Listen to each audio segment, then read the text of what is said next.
morning. This is Lucas from SOS Humanity. Hey Lucas, this is Monica. I'm in Ancona and I'm ready to board the ship. Sure, so at the moment the vessel is just outside of the port of Ancona, and we have the pilot on board to navigate the ship into the harbor now. Fantastic, so I'll start heading to the port. Thank you very much. Thank Perfect. you. All right. Bye. Bye-bye, thank you. Bye-bye.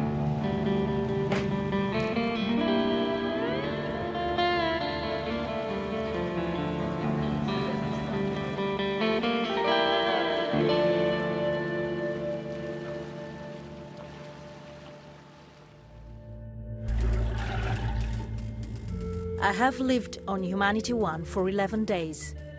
The rescue ship of the German NGO SOS Humanity has a mission: saving lives in the Mediterranean Sea. As record numbers of migrants attempt to reach European shores, I've been invited on board to tell the story of a rescue from the inside. The stories of those who make it happen and those who flee.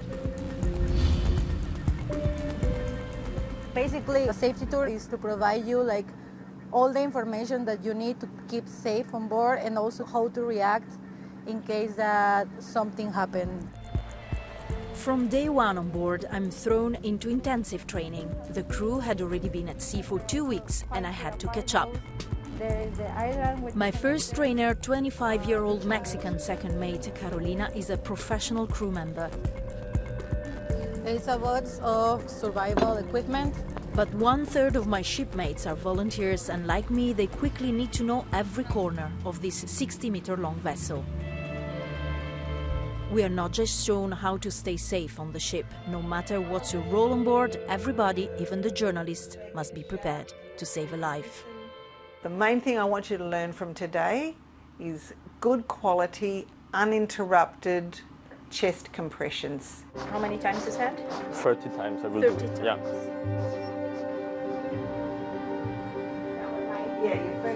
An Australian doctor, an Austrian paramedic and an American midwife are part of the medical team on board. They are all volunteers.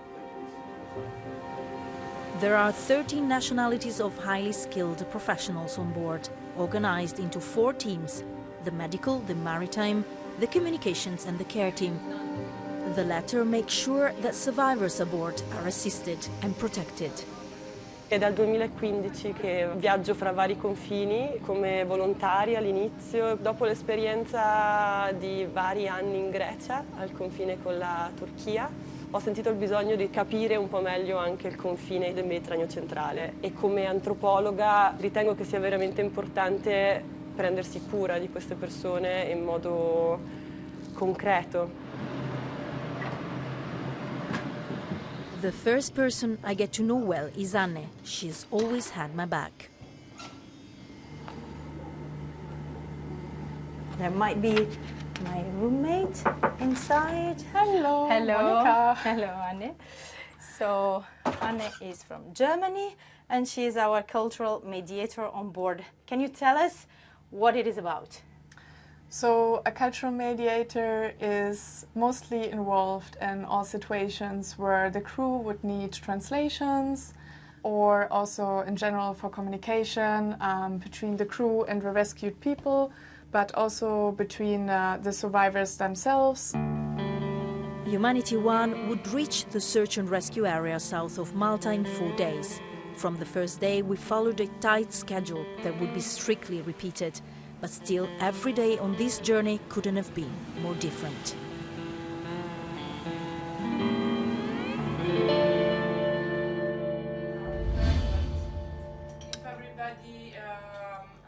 Breakfast at around 7 with a morning meeting at 8 is how the day starts on our journey to the search and rescue area. That's when we learn what's planned for the day. We are about to go into the area of operations again. So today is really the last full day where we can have different jobs done, to do the life jackets back into the bags. Humanity 1 is heading southwest of Malta in an area not currently covered by other rescue ships. It can be called to intervene upon a notice from national or international authorities or information provided by a well-known network of NGOs.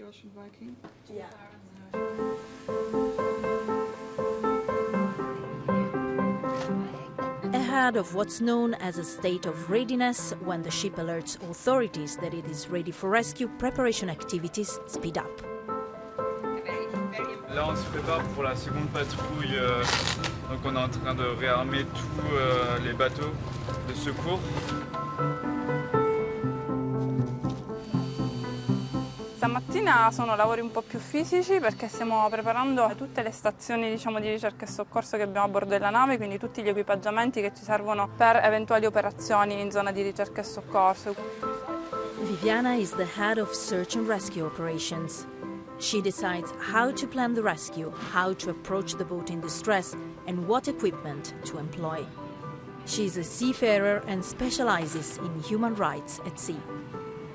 Io sono siciliana, quindi sono una persona che sono veramente nata e cresciuta a mare. Inizialmente lavoravo con i rifugiati richiedenti asilo sui campi. Mi dava tanta rabbia il fatto che questa tragedia umanitaria si stesse verificando proprio davanti ai miei occhi, quindi questa è stata la spinta iniziale.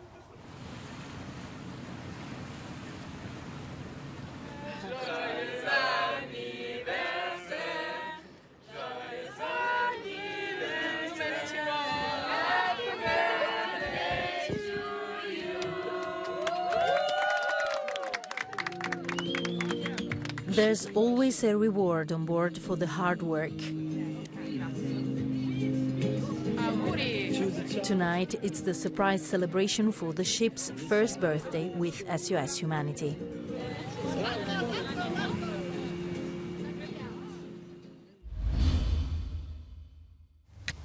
It's 6 a.m. and I don't want to wake up my roommates, but I haven't slept that well.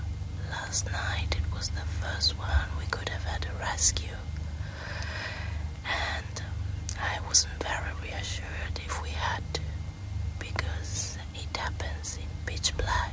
But anyway, we haven't had any rescue, and let's see how it goes today.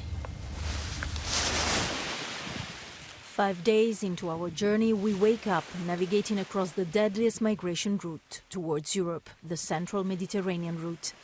Humanity 1 entered the search and rescue area at night. The mission is now in a new phase. Every crew member participates in the lookout. We are looking for anything unusual, like little tiny spots on the horizon, or anything shiny. Radars cannot identify little boats, and many of the rescues are still triggered by lookouts. Since 2014, over 22,000 people have died or gone missing trying to cross these waters, stretching from North Africa to Italy and Malta. This year, departures from Tunisia went up sixfold compared to 2022. Arrivals in Italy have skyrocketed, but more people are also dying.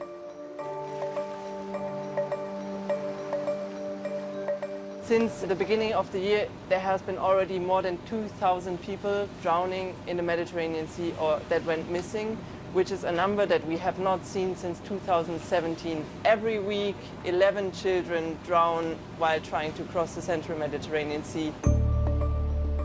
SOS Humanity says there's a desperate need for an effective European program for search and rescue in the central Mediterranean Sea. NGOs fill this gap the best they can.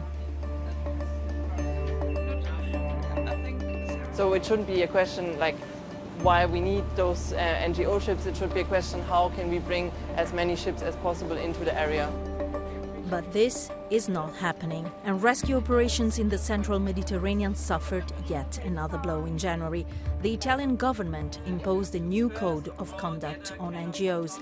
Civil rescue ships are fined or detained if they carry out more than one rescue at a time, and they are often assigned a distant port of safety for disembarkation.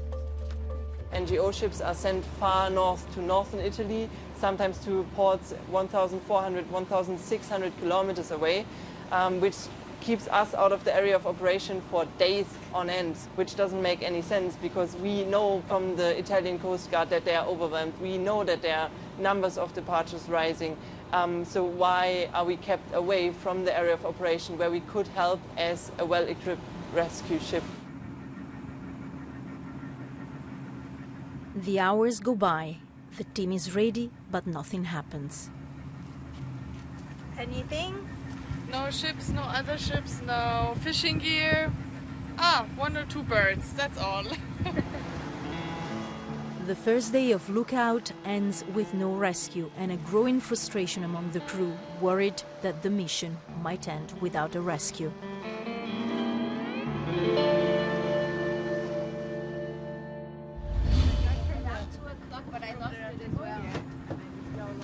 It looks like it's without engine and it's, just floating.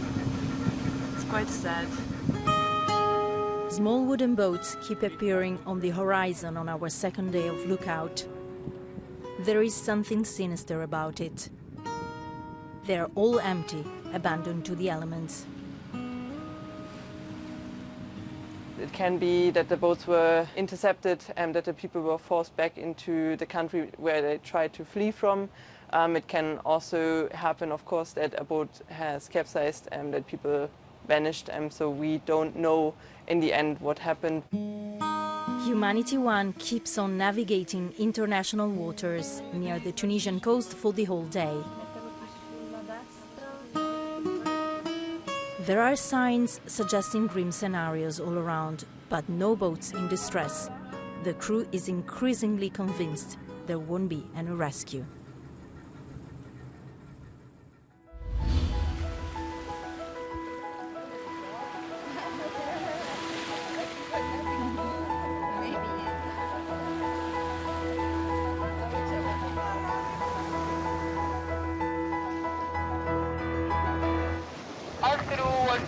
Let's get ready for rescue now. Let's get ready.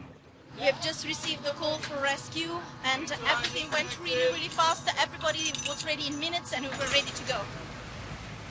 I participate in the rescue on one condition: not showing the faces of the migrants for issues of privacy and protection.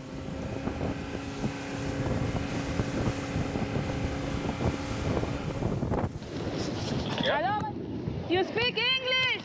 Arabic. Okay, very good, my friend. Sit down, okay?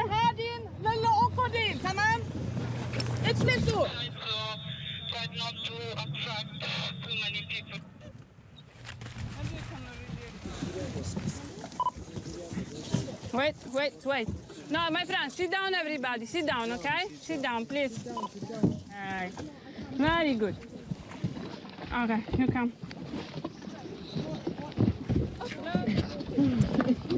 Wait, sit down here.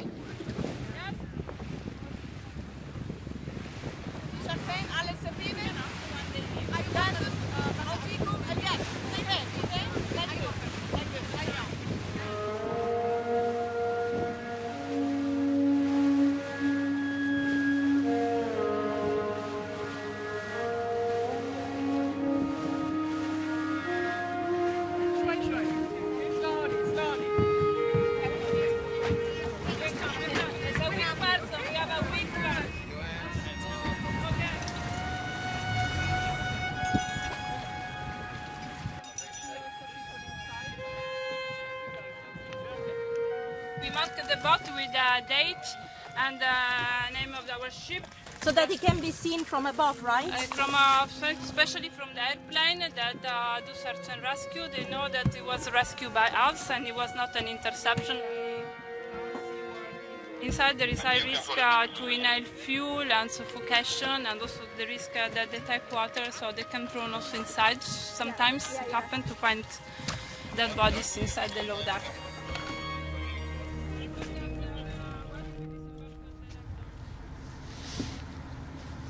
What really hit me most were these looks of the people we met. They were really scared. So yeah, I think I need some time to go through the whole thing.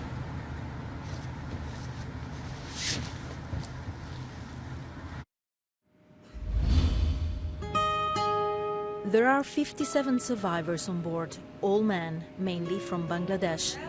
The others are from Syria, Morocco and Egypt. They left from Libya the night before the rescue. As soon as they arrived on board, they had medical checks, food, showers, new clothes, and above all, rest. They were exhausted. They'd been in the sun a lot, so were suffering quite a bit from the dehydration and minor heat illnesses. But they are bouncing back beautifully. For most of them, the scars are invisible. Some have been detained in Libya. They have feared death. Some have lost family and friends. They are still vulnerable. Youssef, this is not his real name, has tried to reach Italy many times. فكرت أنا وعائلتي صغيرا هاجروا إلى إيطاليا. هاجرنا إلى إيطاليا فقارب طوله 8 ولا 9 متر.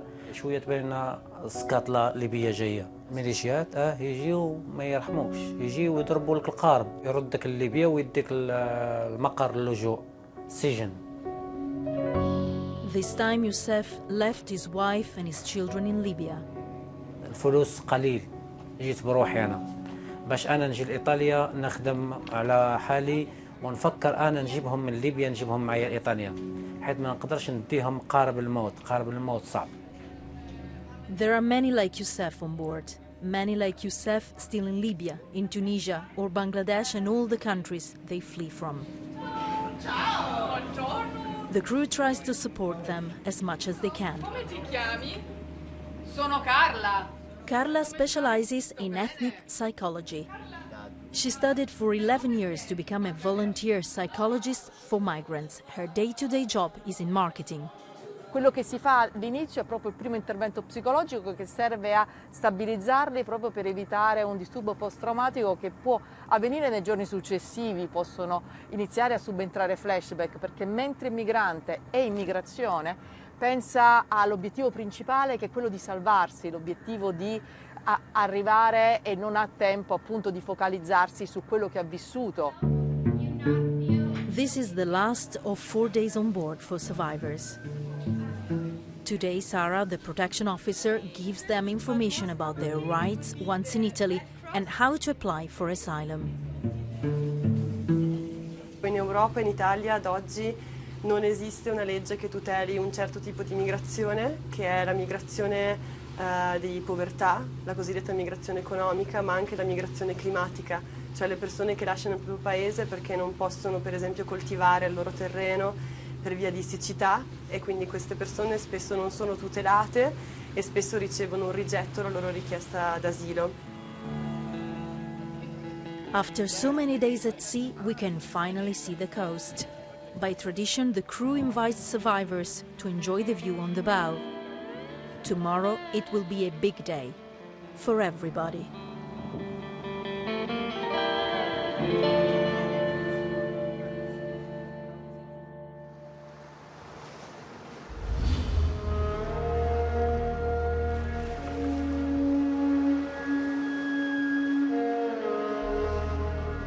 We are in front of the port of Livorno.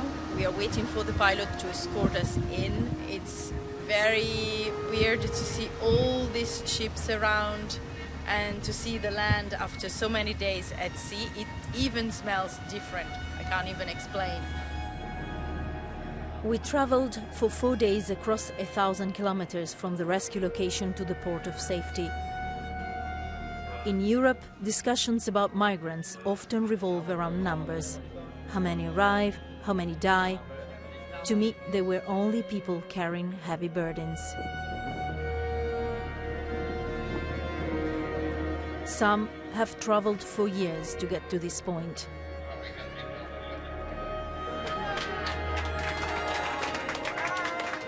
Statistics say only a small number of those who arrive will manage to stay legally in Europe. Many will be sent back to square one, their departure point.